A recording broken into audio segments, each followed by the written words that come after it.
샬롬. 여러분 한 주 동안 많이 힘드셨죠? 이 캘리포니아가 삼중고에 시달렸습니다.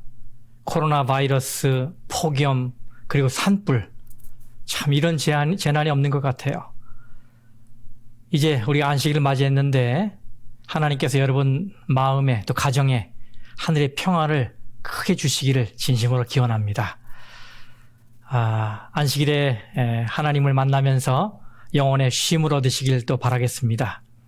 또 경제적으로 어려우신 분들 하나님께서 다시 일으켜 주시기를 진심으로 기원합니다.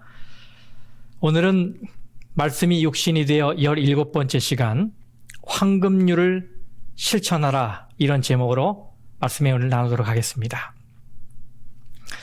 말씀에 황금률이라는 별명이 붙어있는 말씀이 있죠. 이 황금률이란 영어로 golden rule이라고 해서 황금과 같은 법칙이라는 의미이죠.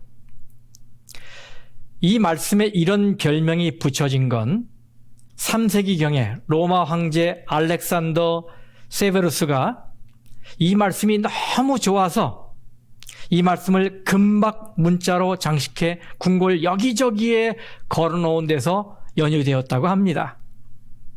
정말 이 말씀은 황금으로 기록해도 아깝지 않은 예수님의 명언이고 또 기독교 윤리관의 기초가 되는 아주 귀중한 말씀입니다. 여러분, 성경에 숫자들이 나오는데 그 숫자 중에 완전수로 분류되는 숫자가 있죠. 뭡니까? 네, 럭키라는 별명이 붙은 7과 12입니다. 12. 7은 하늘 수인 삼위일체와 땅의 수인 동서남북, 이 4가 더해진 수고, 12는 이 3과 4가 곱해진 수라서 그렇습니다.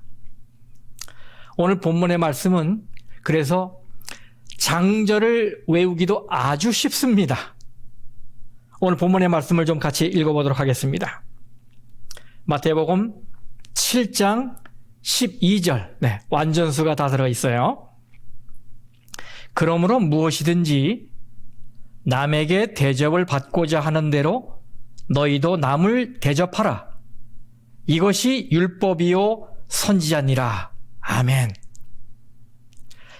이 세상은 받은 만큼 되돌려준다라는 이 관계의 법칙이 지배하고 있습니다.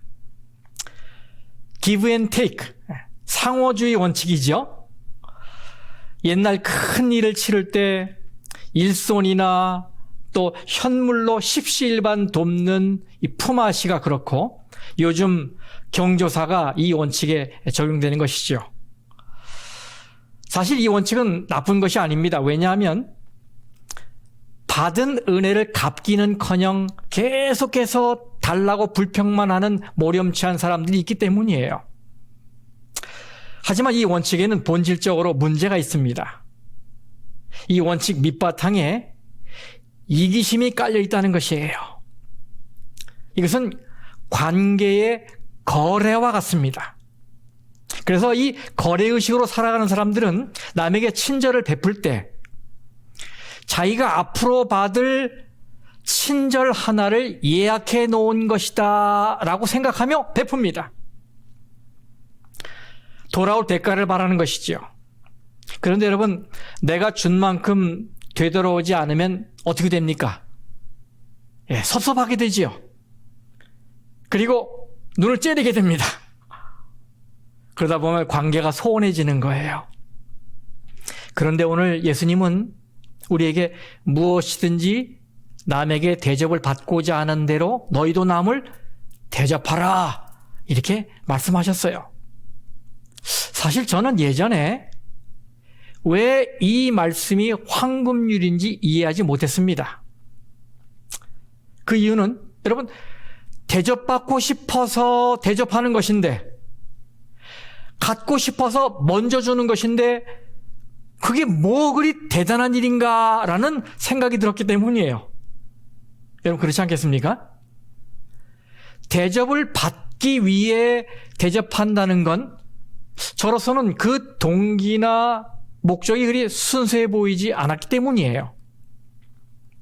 그래서 저는 이것이 그렇게 아름다운 일도 아닌데 왜 황금같이 빛나는 원칙이라고 하나 하며 의구심을 가졌었어요. 그러다가 이것이 중요한 말씀인 건 분명한데 혹시 내가 잘못 이해하고 있는 것은 아닌가 하면서 다시 말씀을 깊이 명상하게 되었어요. 예수님의 이 말씀을 보면서 그 당시에 예수님이 이 말씀을 하실 때 어디에 강조점을 두신 것일까? 어디에 무게를 두신 것일까를 깊이 생각해 보았어요. 자, 여러분 다시 말씀을 읽어보겠습니다. 남에게 대접을 받고자 하는 대로 너희도 남을 대접하라. 여러분, 만일 예수님께서 이 앞 말씀에 무게를 두셨다면 저처럼 의구심을 갖는 것이 당연합니다. 남을 대접하는 이유는 남에게 대접받고 싶어서 한 것이기 때문에 우리 속담에 엎드려 절받기 이런 거예요.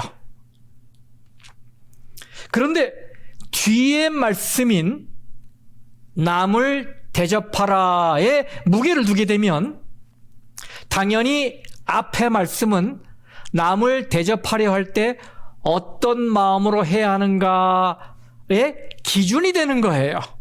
그렇죠? 그러면 내가 상대에게 대접하려는데 무엇을 기준으로 하면 좋겠다는 말씀입니까? 생각해 보세요. 무슨 기준이에요? 내가 받으면 좋겠다고 생각하는 그 기준대로 하라, 이 말씀이에요. 그런 마음으로 남을 대접하라는 말씀이지요. 그래서 예수님의 이 말씀은 상대방이 나에게 무언가를 해주기를 바라는 것이 아니고 내가 그를 위해 뭔가를 하고 싶은데 어떤 마음으로 해야 하는가의 근거를 제시하는 말씀인 거예요. 다른 말로 하면 이 황금률은 대접받는 공식이 아니라 대접하는 공식입니다. 그래서 이런 마음이라면 남이 나를 대접하지 않는다 해도 그것 때문에 마음 상할 이유가 없는 거예요. 왜냐하면 처음부터 나는 애초에 그걸 바라지도 않았고 기대하지도 않았기 때문입니다. 대로 주면 말로 받겠지 하는 이런 기대감을 가지지 않았기 때문에 그저 순수한 마음으로 베푼 것이기 때문에 상대의 반응에 내 기분이 좌우되지 않는 거예요. 저는 이번 주에 이 말씀을 깊이 명상했습니다. 그러면서 몇 가지 교훈을 찾게 되었어요. 자, 그걸 좀 나누겠습니다. 첫 번째 교훈은 기도의 결론은 이웃사랑이다 입니다. 기도의 결론은 뭐라고요? 이웃사랑이다. 이 황금률에 대한 말씀은 마태복음에만 기록되어 있지 않고 누가복음에도 기록이 되어 있습니다. 누가복음 6장 31절 말씀이에요. 남에게 대접을 받고자 하는 대로 너희도 남을 대접하라. 네, 마태복음에 있는 말씀과 같은 말씀이지만 이 마태와 누가는 서로 다른 문맥에서 이 말을 사용하고 있습니다. 마태는 예수님의 기도에 대한 가르침을 끝내면서 이 말을 사용했고 누가는 예수님의 원수를 사랑하라라는 가르침의 끝에 이 말씀을 사용했어요. 그리고 누가는 그 다음에 나오는 말씀을 통해서 남을 대접할 때 그 대접의 의미가 무엇인지를 구체적으로 이야기했습니다. 자, 누가복음 6장 그 다음 말씀 32절부터 보겠습니다. 너희가 만일 너희를 사랑하는 자만을 사랑하면 칭찬받을 것이 무엇이냐? 죄인들도 사랑하는 자는 사랑하느니라. 그렇죠? 죄인들도 사랑하는 자는 사랑하느니라. 너희가 만일 선대하는 자만을 선대하면 칭찬받을 것이 무엇이냐? 죄인들도 이렇게 하느니라. 너희가 받기를 바라고 사람들에게 구워주면 칭찬받을 것이 무엇이냐? 죄인들도 그만큼 받고자 하여 죄인에게 구워주느니라. 여러분, 누가복음의 이 말씀을 보면 남을 대접하라 할 때 그 대접의 의미는 원수를 사랑하라는 것이고 조건 없이 선대하라는 것이고 아무것도 바라지 않고 구워주라는 거예요. 여러분, 이 말씀들을 한마디로 종합하면 뭡니까? 사랑하라 라는 거예요. 사랑하라. 이웃을 사랑하라. 그렇잖아요? 네. 자, 근데 마태복음 7장의 황금률은 이런 말씀으로 끝이 나지요. 이것이 율법이요 선지자니라. 여러분, 그 성경에서 율법과 선지자라는 말이 나오면 이것은 구약 성경 전체를 아우르는 히브리적 표현이에요. 그런데 이 율법과 선지자라는 말이 마태복음 22장에 또 나옵니다. 이 마태복음 22장에는 한 율법사가 예수님에게 찾아와서 선생님, 율법 중에 어느 계명이 큽니까? 이렇게 물었을 때 예수님께서 이렇게 대답하셨어요. 마태복음 22장 37절부터 말씀을 읽겠습니다. 예수께서 이르시되 네 마음을 다하고 목숨을 다하고 뜻을 다하여 주 너의 하나님을 사랑하라 하셨으니 이것이 크고 첫째 되는 계명이요 둘째도 그와 같으니 내 이웃을 내 자신같이 사랑하라 하셨으니 이 두 계명이 온 율법과 선지자의 강령이니라. 여러분, 이 강령이라는 말은 다른 말로 하면 골자 혹은 핵심이라는 말이에요. 그래서 이 두 계명이 온 율법과 선지자의 강령이다라는 말을 원어 그대로 직역을 하면 구약 성경 전체의 말씀이 이 두 계명에게 대롱대롱 매달려 있다, 이런 말이에요. 그래서 마태복음 7장의 이 황금률을 방금 읽은 마태복음 22장의 말씀과 연결시켜서 인간관계에 적용해 보면 이런 뜻이 돼요. 남에게 대접을 받고자 하는 대로 남을 대접하라. 이 말씀은 이웃을 나 자신을 사랑하는 것 같이 사랑하라, 이런 말이 되는 거예요. 다시 마태복음 7장으로 돌아가 볼까요? 그러므로 무엇이든지 남에게 대접을 받고자 하는 대로 너희도 남을 대접하라. 여러분, 이 말씀에서 간과할 수 없는 중요한 단어가 바로 이 문장 맨 앞에 붙어있는 접속사 그러므로입니다. 이 그러므로라는 것은 이 구절이 그 앞에 있는 구절들과 관계가 있다는 의미예요. 그렇죠? 그럼 여러분, 앞에 말씀이 무엇입니까? 지난 시간에 다뤘죠? 구하라, 찾으라, 문을 두드리라. 네, 기도에 관한 말씀이었어요. 그리고는 그러므로라는 접속사를 사용해서 그 문맥의 결론을 내리시는데 그것이 뭐예요? 너희도 남을 대접하라, 이것입니다.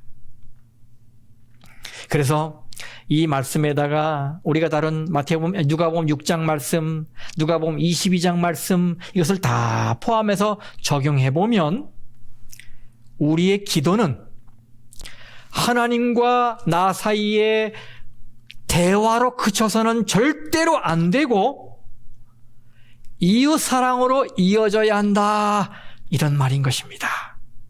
다시요.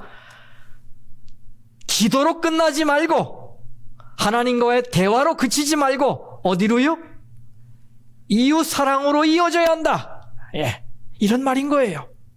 그렇습니다. 우리는 하나님과의 수직적인 관계를 바로 세우는 것에서 만족하면 안 됩니다. 그 관심을 이웃과의 수평적 관계로 뻗어나가야 합니다. 이웃을 돌보지 않은 채 하나님께만 매달리는 것은 밸런스를 잃어버린 신앙이에요. 절름발이 신앙입니다. 그래서 사도 요한은 우리에게 이렇게 권면하고 있죠. 요한 1서 3장의 말씀입니다. 16절부터 제가 읽겠습니다. 그가 우리를 위하여 목숨을 버리셨으니 우리가 이로써 우리도 형제들을 위하여 목숨을 버리는 것이 마땅하니라. 누가 이 세상의 재물을 가지고 형제의 궁핍함을 보고도 도와줄 마음을 닫으면 하나님의 사랑이 어찌 그 속에 거하겠느냐?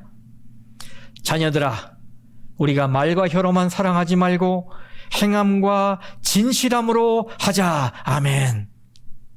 여러분, 하나님을 사랑한다고 말을 하면서 가난과 고통으로 고생하고 있는 이웃들을 돌보지 않는다면 그 모든 신앙은 위선이요 거짓입니다. 그걸 말씀하고 있는 것이지요. 우리가 기도 응답으로 받은 하나님의 은혜와 이 축복은 우리의 이웃들에게로 흘러들어가야 합니다. 왜냐하면 기도의 결론은 뭐기 때문에요? 이웃 사랑이기 때문에 그래요. 근데 여러분, 이웃 사랑이 왜 이렇게 잘 안 됩니까? 그 이유가 있지요. 바로 미이즘, 철저한 자기 중심주의를 이끄는 신조어인데요. 바로 이것 때문이에요. 우리는 많은 노력을 하지만 이 자라고 하는 굴레에 갇혀서 좀처럼 빠져나오지 못하기 때문에 이웃사랑이 안 되는 거예요. 근데 주님은 거듭거듭 뭐라고 말씀하십니까? 자기를 부인하고 자기 십자가를 지고 나를 쫓으라. 그럴 때 내 제자가 되리라 말씀하셨잖아요. 그러므로 우리는 다시 한번 이 미이즘에서 벗어나서 우리의 관심을 이웃으로 향할 어떤 자극이 필요해요.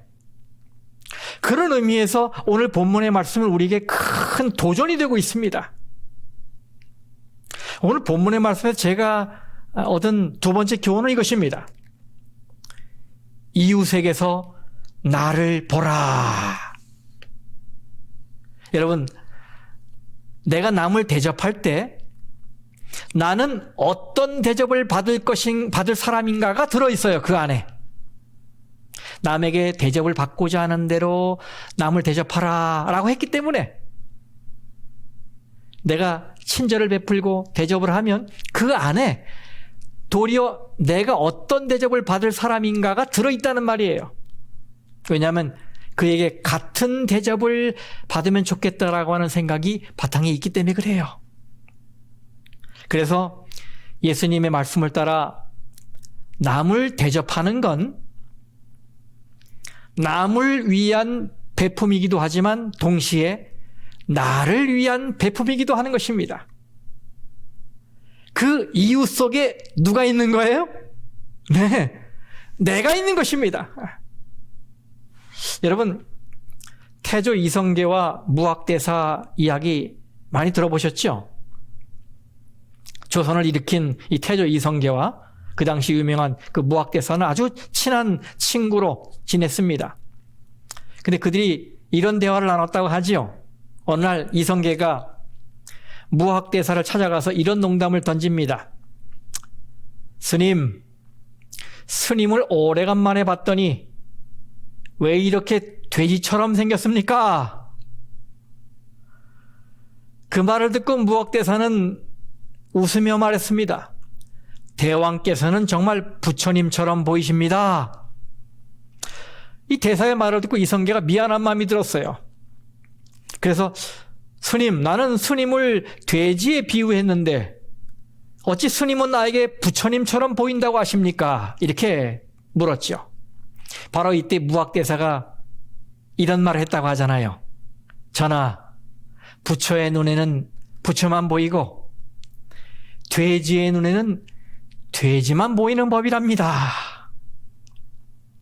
네, 이 말을 오늘 말씀에 적용해 보면 상대에게서 나를 본다, 이런 말이에요. 예수님께서도 그런 말씀을 하셨어요. 마태복음 22장 39절에 내 이웃을 내 자신같이 사랑하라. 이 그 말 아닙니까? 내 이웃을 나처럼 사랑하라. 예, 예수님의 이 말씀도 이웃에게서 나를 보라, 이 말이에요. 복음이 말하는 관계의 비밀은 나만이 아니고 너와 함께입니다. 하나님은 사람이 독처하는 것이 좋지 않다라고 하시며 배우자를 만들어 주셨잖아요. 이 말씀은 나는 너를 통해 완성된다는 말씀이에요. 너 없이 나는 존재하지 않는다, 이런 말씀이에요.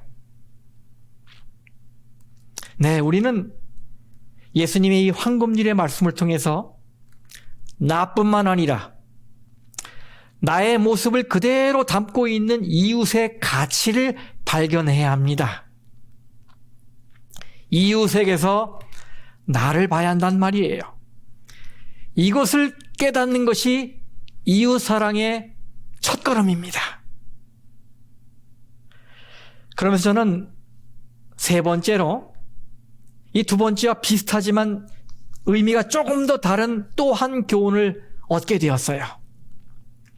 그것은 이웃을 나와 같은 수준에 놓으라라는 교훈입니다.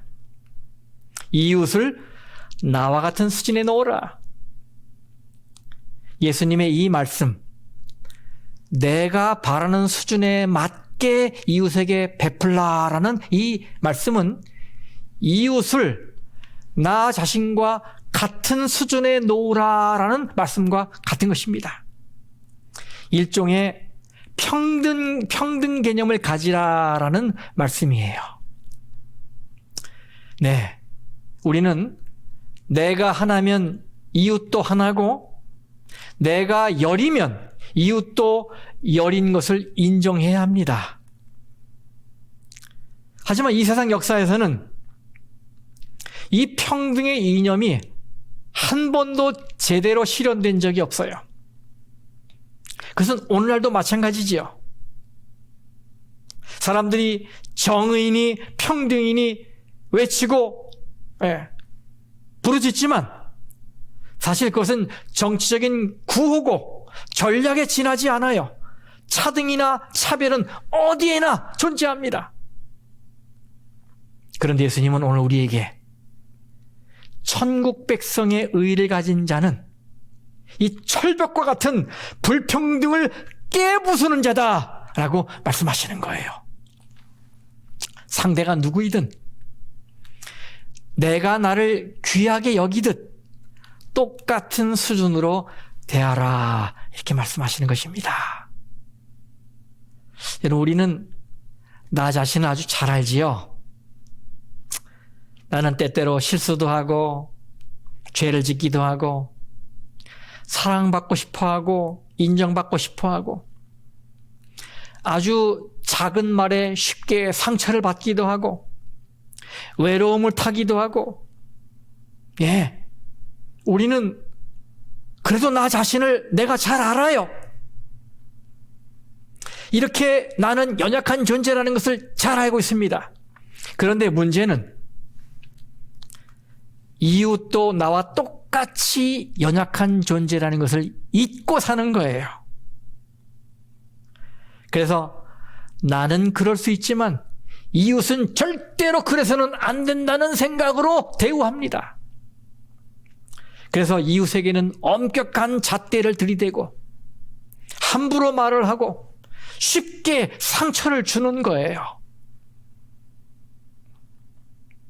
그러나 이웃도 나처럼 아프고 외로움을 타고 상처를 받으며 살고 있다는 것을 알게 된다면, 그리고 내 인격이 귀하듯 이웃의 인격도 귀하고 내 의견이 좋은 의견이듯 이웃의 의견도 좋은 의견이라고 깨닫게 된다면 여러분 거기서 관계의 변화가 일어나지 않겠습니까? 그러므로 우리는 신속히 나만 생각하는 이 미즘에서 벗어나야 돼요. 이 죄된 성향과 맹렬한 싸움이 필요합니다. 그러기 위해서 우리에게는 성령님의 강력한 도우심이 필요한 거예요. 여기 갈라디아서 5장에 있는 말씀을 읽겠습니다. 갈라디아서 5장 16절. 내가 이르노니 너희는 성령을 따라 행하라. 그리하면 육체의 욕심을 이루지 아니하리라. 아멘. 예, 그렇습니다. 성령님이 나를 도와주셔야만 나만 생각하는 미즘, 이 육체 욕심, 이 이기심에서 벗어날 수 있어요. 그렇게 되면 이웃을 나와 같은 수준에 올려놓는 이 평등의 개념에서 출발한 이 마음이 이웃에게 어떤 것을 주면 좋을지를 고민하게 되는 사랑의 마음으로 발전하게 되는 것입니다. 그래서 네 번째 제가 느낀 교훈은 이것입니다. 그 이웃에게 좋은 것을 나누라. 이웃에게 좋은 것을 나누라. 여러분 다시 그러므로라는 이 접속사를 통해 살펴보겠습니다. 이 그러므로라는 접속사 때문에 우리는 이 본문의 말씀이 앞의 문맥과 별개의 것이 아니라 같은 맥락에서 이해되어야 한다는 것을 알게 되었죠. 그런데 예수님께서 기도를 강조하신 후에 11절에 어떤 말씀으로 반문하셨습니까? 읽어보겠습니다. 너희가 악한 자라도 좋은 것으로 자식에게 줄 줄 알거든 하물며 하늘에 계신 너희 아버지께서 구하는 자에게 좋은 것으로 주시지 않겠느냐. 하나님께서 우리에게 좋은 것으로 주시지 않겠느냐. 이렇게 말씀하신 다음에 곧바로 그러므로로 시작되는 황금률을 말씀하셨어요. 그래서 이 두 말씀을 연결해 보면 하늘에 계신 너희 아버지는 육신의 아버지가 자녀들에게 좋은 것을 주려고 하듯 늘 좋은 것으로 주신다. 그러니 너희도 남을 그렇게 대접하라. 이런 말씀이 되는 거예요. 여러분 여기서 중요한 게 뭡니까? 하나님은 우리에게 가장 좋은 것을 주신다 이거예요. 뭘 주신다고요? 가장 좋은 것을 주신다. 이것은 우리가 왜 이웃을 대접해야 하는지에 대한 이유예요. 그 이유가 뭡니까? 우리는 하나님께로부터 좋은 것을 받았어요. 그렇기 때문에 나눌 수 있게 된 것이지요. 예수님 우리에게 이렇게 말씀하시는 거예요. 내가 너희에게 가장 좋은 것을 줄 테니 너희는 그 좋은 것을 이웃과 나누라. 이해되시죠? 네. 가장 좋은 것으로 줬으니 이웃과 나눠라. 또 이렇게 문맥을 통해 의미를 끌어내지 않더라도 본문 자체에 그 의미가 들어있어요. 여러분 남에게 대접을 받고자 하는 대로라고 하셨어요. 남에게 대접을 받고자 하는 대로. 여러분 이 대접은 상대에게서 내가 받고 싶은 것이지요. 그리고 내가 받으면 좋겠다고 생각하는 그 어떤 것이에요. 그렇죠? 그런데 그것을 그에게 대접하라라는 말씀이기 때문에 이것은 좋은 것을 나누라라는 메시지가 되는 거예요. 그렇지 않겠습니까? 네. 여러분 꼭 물건이 아니어도 좋습니다. 돈이 아니어도 좋습니다. 그저 기분이라도 미소 하나라도 마음이라도 좋은 것이면 나눠야 합니다.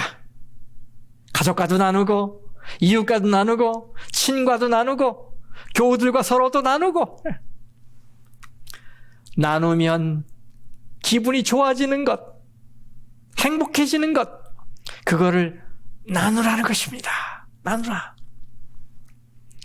예수님은 우리에게 가장 좋은 것을 주시기 위해 이 땅에 오셨어요. 그렇죠? 여러분, 무엇을 우리에게 주셨어요? 마가복음 10장의 말씀을 읽겠습니다. 45절.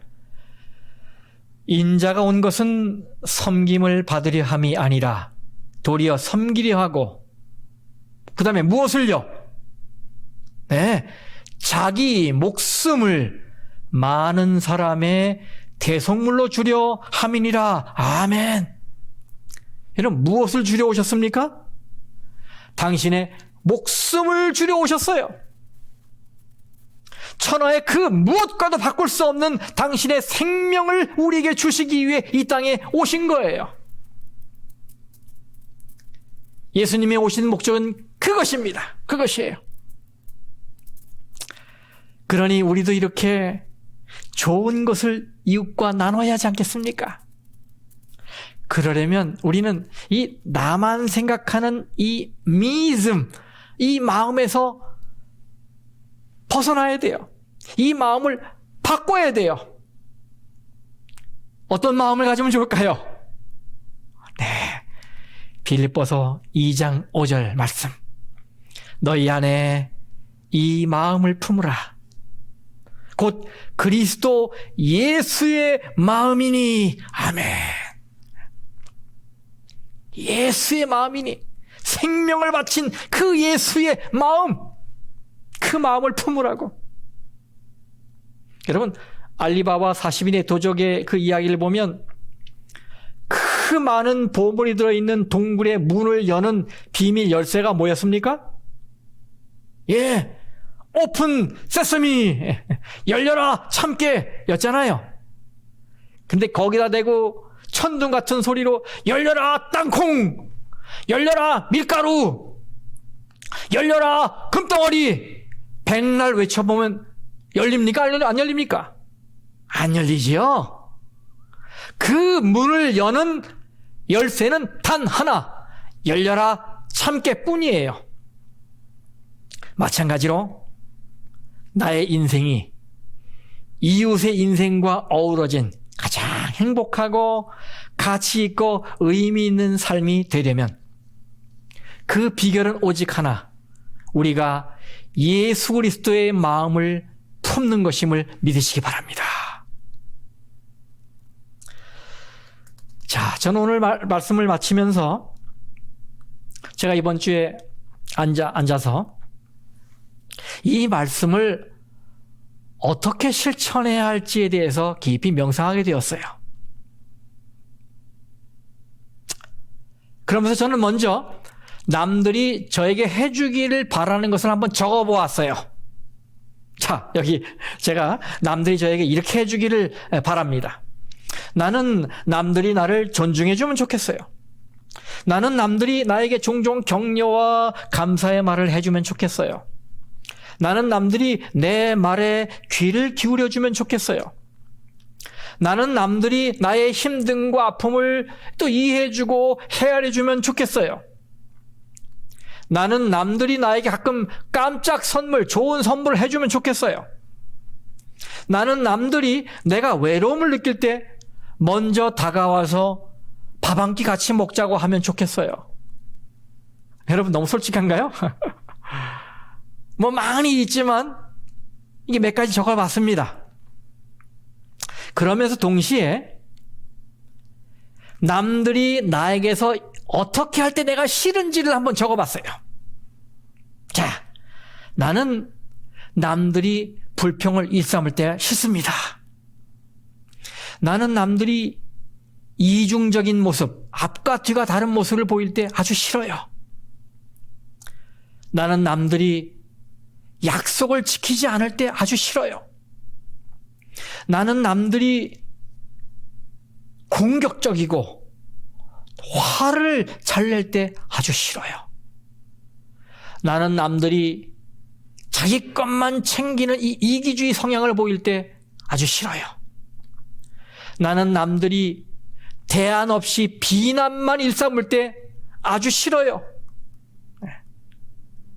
그러고 보니까 남들이 내게 하지 않았으면 좋겠다 생각하는 것들도 꽤 많더라고요. 그러고 보니까 문득 바로 이 시점에서 이제부터 나는 남들에게 어떻게 해야 하는지가 결정이 되더라고요. 내가 뭘 좋아하는지, 내가 뭘 싫어하는지 쭉 적어보니까 이제부터 내가 남들에게 어떻게 앞으로 해야 하나가 결정이 되더라고요. 예수님이 주신 이 귀한 황금률의 말씀을 기억하면서 내가 남들에게서 받으면 좋겠다고 생각하는 것을 남들에게 먼저 하고, 내가 남들에게 좋지 않겠다고 여기는 그런 것들을 남들에게 하지 않으며 살아야 되겠다라는 결심이 들게 되었습니다. 성도 여러분, 여러분도 저처럼 이렇게 황금률을 실천하지 않으시겠습니까? 여러분도 나름 좋아하는 것, 싫어하는 것 있으시죠? 한번 나열해 보세요. 그렇게 나열해 보면 내가 이웃에게 어떤 마음으로, 어떤 자세로, 어떻게 다가가야 하는지, 어떻게 대우해야 하는지가 결정이 나는 것입니다. 왜요? 예수님께서 말씀하셨죠. 너희들은 너희들이 대접받기 원하는 그대로 남에게 대접해야 한다. 그렇습니다, 여러분. 이제부터는 내가 좋아하는 것을 이웃에게 해서 이웃에게 마음에 기쁨을 주고, 내가 싫어하는 것을 이웃에게 하지 않기 위해서 애를 쓰시기를 바랍니다. 기억하십시오. 황금률을 실천하시기 바랍니다. 그런 의미에서 저는 이 설교를 마치고 이제 집에 도착해서